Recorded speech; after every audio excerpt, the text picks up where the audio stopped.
오늘은 여호수아 2장 15절에서 24절까지 말씀입니다.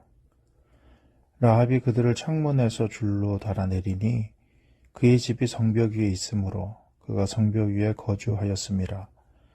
라합이 그들에게 이르되 두렵건대 뒤쫓는 사람들이 너희와 마주칠까 하노니 너희는 산으로 가서 거기서 사흘 동안 숨어 있다가 뒤쫓는 자들이 돌아간 후에 너희의 길을 갈지니라. 그 사람들이 그에게 이르되 내가 우리에게 서약하게 한 이 맹세에 대하여 우리가 허물이 없게 하리니 우리가 이 땅에 들어올 때에 우리를 달아내린 창문에 이 붉은 줄을 매고 내 부모와 형제와 내 아버지의 가족을 다 내 집에 모으라. 누구든지 내 집 문을 나가서 거리로 가면 그의 피가 그의 머리로 들어갈 것이요 우리는 허물이 없으리라. 그러나 누구든지 너와 함께 집에 있는 자에게 손을 대면 그의 피는 우리의 머리로 돌아오려니와 내가 우리의 이 일을 누설하면 내가 우리에게 서약하게 한 맹세에 대하여 우리에게 허물이 없으리라 하니 라합이 이르되 너희의 말대로 할 것이라 하고 그들을 보내어 가게 하고 붉은 줄을 창문에 매니라. 그들이 가서 산에 이르러 뒤쫓는 자들이 돌아가기까지 사흘을 거기 머물매 뒤쫓는 자들이 그들을 길에서 두루 찾다가 찾지 못하니라. 그 두 사람이 돌이켜 산에서 내려와 강을 건너 눈의 아들 여호수아에게 나아가서 그들이 겪은 모든 일을 고하고 또 여호수아에게 이르되 진실로 여호와께서 그 온 땅을 우리 손에 주셨으므로 그 땅의 모든 주민이 우리 앞에서 간담이 눕도이다 하더라. 아멘. 계속해서 라합에 대한 이야기가 나오는데 오늘 이 라합에게 이 이스라엘 이 간자들이 제시한 일이 있습니다. 그것은 무엇입니까? 18절에 우리가 이 땅에 들어올 때에 우리를 달아내린 창문에 이 붉은 줄을 매고 내 부모와 형제와 내 아버지의 가족을 다 내 집에 모으라. 이렇게 말하고 있습니다.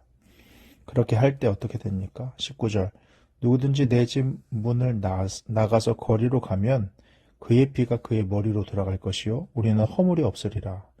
그러나 누구든지 너와 함께 집에 있는 자에게 손을 대면 그의 피는 우리의 머리로 돌아오려니와 이렇게 말하고 있습니다.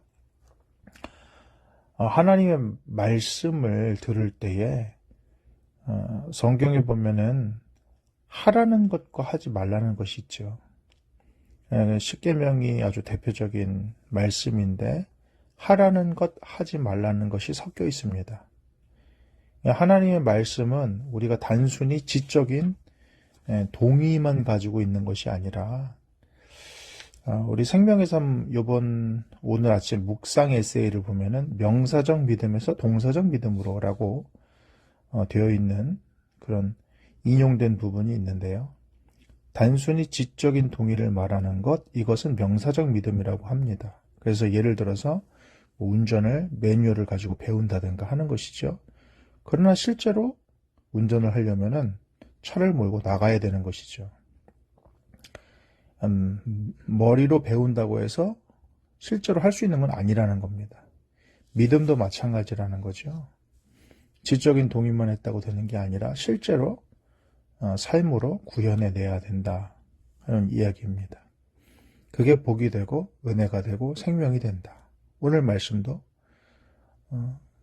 라합과 이스라엘의 정탐꾼들 사이에 어떤 이야기가 있다 할지라도 그대로 삶으로 구현해내지 않았다면 하라는 것은 해야 되고요. 여기서 하라는 것은 무엇입니까? 붉은 줄을 창문에 매달아 내리라는 것입니다. 하지 말라는 것은 무엇입니까?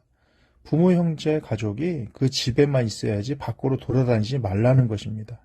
그리고 20절에 보면은 내가 우리의 이 일을 누설하면 내가 우리에게 서약하게 한 맹세에 대하여 우리에게 허물이 없으리라. 누설하지 말라는 얘기입니다.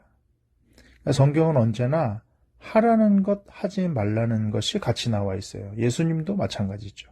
하라는 것, 하지 말라는 것을 우리에게 끊임없이 가르치십니다. 구원에 대해서 자꾸 얘기하는데 이스라엘 백성이 율법을 언제 받았습니까? 하나님으로부터 구원받은 이후에 믿음의 백성에게 하나님이 율법을 주신 것입니다. 그것을 기억하십시오. 나는 그거 해서 구원받고 안 해서 구원 안 받고 이런 차원이 아닌 것 같다. 믿으면 되지 뭐. 맞습니다. 구원은 믿으면 받습니다. 그러나 하나님께서 율법은 믿음의 백성에게, 이미 건져낸 자들에게 복의 길을 알려주시는 것입니다. 저주의 길을 피하게 하시는 것입니다. 그것을 기억하십시오.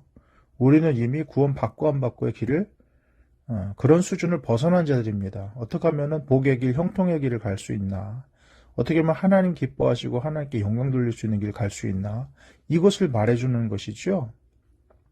그러므로 내가 분명히 구원받았다고 하면서도 하나님이 말씀하시는 복의 길을 벗어나면 복받기가 어렵습니다. 하나님이 말씀하시는 저주의 길을 가면서도 왜 나는 예수 믿었는데 교회 다니는데 왜 이렇게 힘드나 이렇게 생각하시면 안 됩니다. 하나님은 이미 우리를 구원해 내셨고 그리고 천국 시민이 됐지만 하나님께서 천국 시민에게 주시는 복의 길이 있고 은혜의 길이 있고 형통의 길이 있는데 그 길을 동사적인 믿음을 가지고 걸어가야 된다. 오늘 이 라합과 그리고 정탐꾼들의 이야기를 들으면서 생각해 볼 수 있겠습니다. 또 마지막 부분에 보면은 24절에 뭐라 그럽니까? 여호수아에게 이르되 진실로 여호와께서 그 온 땅을 우리에게 주셨으므로 그 땅의 모든 주민이 우리 앞에서 간담이 녹도이다. 주어진 상황을 가지고 어떻게 해석하느냐가 중요하다는 것을 다시 한번 우리가 깨닫게 됩니다. 똑같은 상황 앞에서도 부정적인 생각하는 사람들이 꼭 있기 마련입니다. 40년 전에 이스라엘 백성이 정탐꾼을 보냈을 때 10명의 사람들은 어떻게 했습니까? 그 땅은 사람을 삼키는 땅이다. 거인들이 살고 있고 우리는 메뚜기 같을 것이다. 이렇게 말했습니다. 똑같은 상황을 보고서 2명은 뭐라 그랬습니까? 과연 하나님이 우리에게 주시는 젖과 꿀이 흐르는 땅이다. 그들은 우리 밥이다. 이렇게 말했습니다. 어떻게 이렇게 다를까요? 똑같은 상황을 보고. 근데 오늘 말씀 보십시오. 이 사람들은 그 사람들을 보니까는 과연 하나님께서 이 땅을 우리에게 주신 땅이 맞습니다. 이렇게 보고 계십니다. 반대로 이렇게도 생각할 수 있지 않겠습니까? 부정적인 생각에 사로잡힌 사람이라면 우리가 들어갔는데 벌써 정보가 다 노출됐었습니다. 우리가 어디 숨어 있는지도 다 알고 있었습니다. 너무 위험합니다. 이렇게도 말할 수가 있는 겁니다.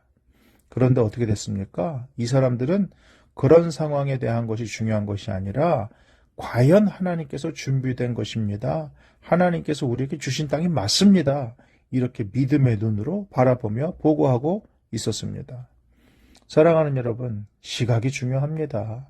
똑같은 상황에서도 아멘하고 믿음으로 반응하고 영적 전쟁하는 사람이 있는 반면에 똑같은 상황에서도 두려움에 떨면서 어찌해야 될지 모르는 사람이 있게 마련입니다. 우리는 어떤 시각을 가지고 이 땅을 살아가시겠습니까? 말씀을 맺겠습니다. 사랑하는 여러분, 하나님이 주신 말씀에 복이 있고 평안이 있습니다. 저주를 피할 길이 있습니다. 우리의 믿음이 동사적인 믿음이 될 수 있기를 바랍니다. 내 삶을 통해서 구현해내는 믿음이 진짜 믿음이요 살아있는 믿음이라고 야고보서는 말하지 않았습니까? 또한 우리에게 필요한 것은 무엇입니까? 긍정적인 시각이요 믿음의 시각입니다. 믿음을 가진 눈으로, 약속을 가진 눈으로 하나님이 펼쳐놓으신 것을 볼 수 있어야 됩니다. 똑같은 상황을 보면서도 부정적이고 하나님을 잊어버린 그런 고백을 할 수도 있는 겁니다. 믿음을 가진 사람이라면 믿음의 시각을 가지고 하나님이 열어놓으신 길을 갈 수 있는 저와 여러분 될 수 있었으면 좋겠습니다. 오늘도 주님의 은혜와 평강이 여러분과 함께 하시기를 주님의 이름으로 축복합니다. 아멘.